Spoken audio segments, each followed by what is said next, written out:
Hello everyone, welcome to Moshumi's Kitchen. আজি মই বনাবলৈ ওলাইছো মসুৰ দাইলৰ লগত কচু শাক।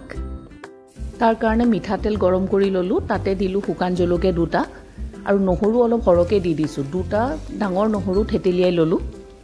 নহৰু এনেকুৱাকে ৰঙাকে ভাজি এতিয়া বিলাহী দুটা কাটি দি দিলো। বিলাহীৰ হে টেঙা টেঙা হলে খাই ভাল লাগে। এতিয়া দিম জুখমতে হালধি আৰু নিমখ দি আকৌ অকমান ভাজিম ভালকে বিলাহীখিনি। এতিয়া মিলাম কচু শাক যি মই সাফা কৰি মিহি মিহিকে কাটি থৈছিলো। এতিয়া এই কচু শাক নহৰু আৰু বিলাহীৰ লগত অকমান দেৰি ভাজিম, 2 মিনিট মান ভাজিম। তাৰ পাছত পিলাম এতিয়া মসুৰ দাইল এক বাটি ভালকে ধুই মই তিয়াই থৈছিলো, 1 ঘণ্টা মান তিয়াই থৈছিলো। এতিয়া এই মসুৰ দাইলু কচু শাকৰ লগত 2 মিনিট মান ভাজি ললো।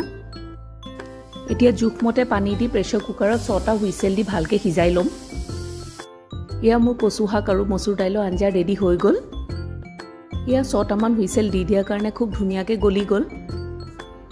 এই কচু শাক আৰু মসুৰ দাইলৰ আঞ্জা লগতে ভাত আৰু আলু পিটিকা হলে আৰু কি লাগে।